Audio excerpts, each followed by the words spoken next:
За сайн байцгаана уу манайхаа. Чи 19 дэх хэрэлээ гэрийнхээ гаднаас орчноос хийхээр боллоо. 19 дэх хэрэлийн маань хөгдөл Монгол улсыг 10 жилийн дараах Монгол улсыг таны нүдээр ирээдүй гэсэн өгдөл байгаа. За ирээдүй бол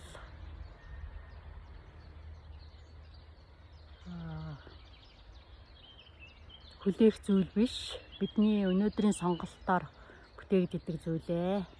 10 жилийн дараах Монгол улсыг би хөгжсөн, хариуцлагатай, мэдлэг суурилсан нийгэмтэй гэж харж байна.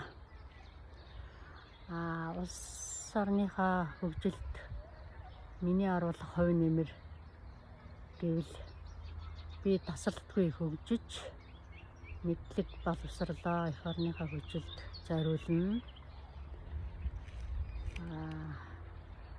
Ёс зүйтэй хариуцлагатай иргэн байж зөв үлгэр дуурайл үзүүлнэ.